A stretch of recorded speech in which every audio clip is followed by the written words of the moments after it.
નમસ્કાર, હું ચિરાગ. 10 સુધીમાં આપનું સ્વાગત છે. સમાચારમાં સૌથી પહેલા વાત કરીશું 122 વર્ષના મહાસંયોગની, ચંદ્રગ્રહણની.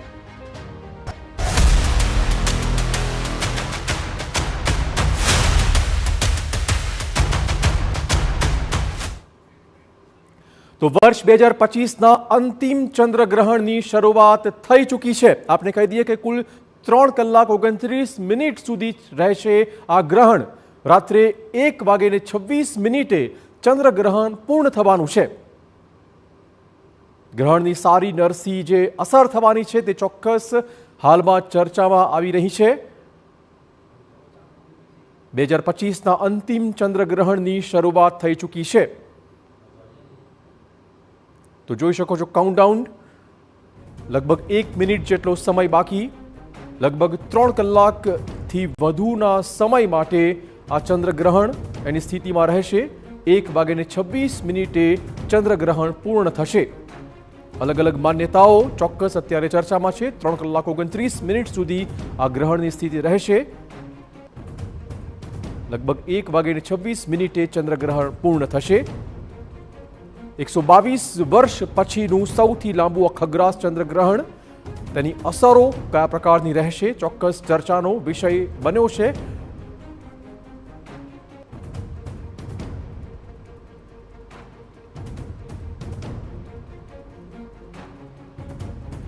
તો રાત્રે 9:57 ચંદ્રગ્રહણની શરૂઆત. આ દ્રશ્યો જોઈ શકો છો. ચંદ્રગ્રહણ શરૂ થઈ ચૂક્યું છે. ભારત દેશમાં અનેક માન્યતાઓ છે. ધાર્મિક માન્યતાઓને અમુક લોકો અનુસરતા હોય છે. એ જ ધાર્મિક માન્યતાઓ ચર્ચામાં છે. અનેક જ્યોતિષીઓ કહી રહ્યા છે કે આ જે ચંદ્રગ્રહણ છે, આ વખતનું ચંદ્રગ્રહણ એ અનેક રીતે નકારાત્મક અસર પૂરી પાડી શકે તેમ છે.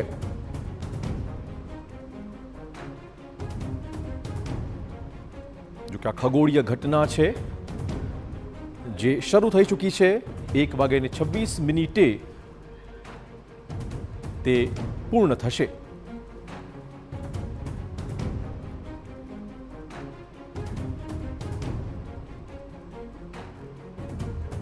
તો આ ચંદ્રગ્રહણની કયા પ્રકારની અસરો રહેવાની છે, શું કરવું જોઈએ, શું ન કરવું જોઈએ, તે તમામ મુદ્દે આપણી સાથે જોડાઈ ગયા છે જાણીતા ખગોળ શાસ્ત્રી એવા દિવ્યદર્શન પુરોહિતજી.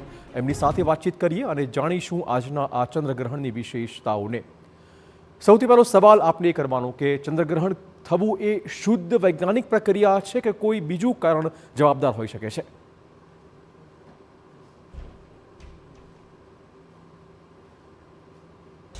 બહુ સરસ ક્વેશ્ચન છે. ચંદ્રગ્રહણ એ માત્ર ને માત્ર ખગોળીય ઘટના છે, સેલેસ્ટિયલ ઇવેન્ટ છે. અને બ્રહ્માંડમાં ભગવાને બનાવેલા દરેક ખગોળીય પિંડ ગતિમાન છે. કોઈ પણ બ્રહ્માંડમાં પરબ્રહ્મ સિવાય કોઈ પણ સ્થિર નથી. એ ગતિ હોવાને કારણે એક વસ્તુ બીજી પાસેથી પસાર થાય એટલે ત્રીજી વસ્તુમાં એનો પડછાયો પડે અથવા આ વસ્તુ ઢંકાઈ જાય એટલે એને કારણે ગ્રહ ઉત્પન્ન થાય, ગ્રહણ. અને બ્રહ્માંડના દરેક સૌરમંડળ, અબજો સૌરમંડળ છે, દરેકમાં ગ્રહણ ઉત્પન્ન થતા હોય છે. અને આપણે ત્યાં તો એક ચંદ્ર છે એટલે સૂર્યગ્રહણ ચંદ્રગ્રહણ વર્ષમાં 6 થી 7 જ થાય. પરંતુ ગુરુ પર 182 ચંદ્ર છે તો ત્યાં કેટલા બધા ગ્રહણ થતા હશે? કેમ કે આ ચલાયમાન છે, બધા દરેક પદાર્થો ચલાયમાન છે. એટલે એને કારણે આ એક માત્ર ને માત્ર ગતિને કારણે સર્જાતી, ખગોળીય પિંડોની ગતિને કારણે સર્જાતી ખગોળીય ઘટના છે. ઓકે, ક્યારે ચંદ્રગ્રહણ થતું હોય છે અને તેના સમયગાળા વિશે કોઈ ચોક્કસ કહી શકાય? ચંદ્રગ્રહણ અને સૂર્યગ્રહણ આ બધા જાણે છે. ચંદ્રગ્રહણ પૂર્ણિમાએ સર્જાય અને સૂર્યગ્રહણ અમાસે સર્જાય. પણ દર વખતે એવું નથી થતું. કેમ કે ચંદ્રની ઓર્બિટ પૃથ્વીની ભ્રમણ કક્ષાએ 5 અંશ ઝૂકેલી છે. એટલે 3 એક લાઇનમાં દર પૂનમે કે દર અમાસે આવતા નથી. એટલે સૂર્યગ્રહણ અને ચંદ્રગ્રહણ વર્ષમાં 2 થી 4 વાર જ થાય છે. એ જ્યારે કમ્પ્લીટ એલાઇન થાય છે. અને એ જ્યારે એલાઇન થાય ત્યારે ચંદ્રગ્રહણ કે સૂર્યગ્રહણ સર્જાય. અને કેટલા એલાઇન થયા છે, કેટલા નજીક છે, કેટલા દૂર છે, એના આધારે ખગ્રાસ, ખંડગ્રાસ કે છાયા કે ઉપછાયા ચંદ્રગ્રહણ અથવા તો સૂર્યગ્રહણ સર્જાતા હોય છે. તો આ એક મજાની અદ્ભુત અલૌકિક ઘટના છે. એનું વેદકાળમાં વર્ણન આવેલું છે. વેદ અને ઉપનિષદની અંદર વર્ણન છે. હજારો વર્ષોથી જેનું વર્ણન, લાખો વર્ષોથી ચાલતું આવ્યું છે. એ ઘટના છે જે માનવીના રૂવાડાને રોમાંચિત કરી દેનારી. ઓકે, હવે એક સવાલ જે સૌના મનમાં છે, ચંદ્રગ્રહણ વિશે, ધાર્મિક માન્યતાઓ વિશે આપનું વ્યક્તિગત શું માનવું છે? ધાર્મિક માન્યતાઓ તો ધાર્મિક મિત્રો જે છે તે લોકો કહી શકે, પંડિતો કહી શકે, પરંતુ હું એક માત્ર એવું જ કહીશ કે આ ખગોળીય ગણના છે, આપણે ઋષિની સંતાન છે અને ઋષિઓ વેદનું સર્જન કર્યું હતું, એટલે વેદનું દર્શન કર્યું હતું. એ સીધા પરબ્રહ્મના સંપર્કમાં હતા. વેદની અંદર ક્યાંય પણ ગ્રહણ નહીં જોવાનો ઉલ્લેખ નથી. ઉલટાનું આત્મોપનિષદની 14મી ઋચામાં સ્પષ્ટ કહેલું છે કે માત્ર ને માત્ર ચંદ્રના ગતિને કારણે સર્જાતી ગ્રહણ ઘટના છે. સ્પષ્ટ રૂપે ઋષિએ લખેલું છે.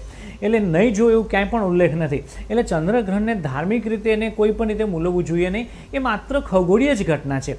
આપણે આવા કેમ ડરીએ છીએ મને ખબર નથી પડતી, અને એને કારણે 140 કરોડ ભારતીયોમાંથી આપણે ફક્ત એક જ એસ્ટ્રોનોટ રાકેશ શર્મા આપી શક્યા, અને બીજા હમણાં આપણે ભાઈને મોકલ્યા શુભાંશુ શુક્લાને. બહારને અમેરિકા ભલે ભગવાનને માનતું છે કે નહીં, પણ 32 કરોડની વસ્તીમાંથી 1200 એસ્ટ્રોનોટ મોકલી દીધા. જગતગુરુ અત્યારે છે, રશિયા છે. આપણે માર્સ ઓર્બિટર મિશન મોકલ્યું, 3 ચંદ્રયાન મોકલ્યા, આદિત્ય યાન મોકલ્યું. આવતા વર્ષે 100 માનવ પાછું ગગનયાન મોકલીશું. તેમ છતાં આપણે ડરીને બેસી જઈએ છીએ. આવી અંધશ્રદ્ધામાંથી બહાર ના આવીએ તો જગતગુરુ બની શકે નહીં. એટલે આમાંથી બહાર આવવાની ખૂબ જરૂર છે. એને કોઈ પણ પ્રકારનું નુકસાન શરીરને, રાશિને, જાતકને, પિંડોને થતું નથી, કારણ કે એમાંથી કોઈ વિકિરણ નીકળતા નથી. નુકસાન છે નથી થાય, વિકિરણ નથી થાય, અથવા કોઈ પ્રકારના ચુંબકીય ફેરફાર થાય, એ ક્યારેય થતું નથી. એટલે એનાથી ડરવાની જરૂર નથી. ગ્રેવિટીની જે ઇફેક્ટ છે એ તો દરેક પૂર્ણિમાએ અમાસે થતી સેમ સર્જાતી હોય છે. એટલે એ તો આવા ગ્રહણમાં સર્જાય છે, અને બીજી પૂનમમાં સાદી પૂનમને સાદા અમાસના દિવસે પણ સર્જાય છે. એટલે એને કોઈ પણ સાથે ધર્મ સાથે એને લેવા દેવા સંદર્ભ. બિલકુલ, ધન્યવાદ દેવદર્શનજી. તો ચોક્કસ આ ખગોળીય ઘટના જ તે કહી રહ્યા છે, પરંતુ ધાર્મિક માન્યતાઓ એની રીતે ચોક્કસ છે. પરંતુ આ એક ખગોળીય ઘટના છે જે ચોક્કસ ખગોળશાસ્ત્રીઓને ખૂબ જ એમાં રસ પડતો હોય છે. પરંતુ ધાર્મિક માન્યતાઓની વાત કરીએ તો ચંદ્રગ્રહણ સાથે ધાર્મિક અનેક માન્યતાઓ પણ જોડાયેલી છે.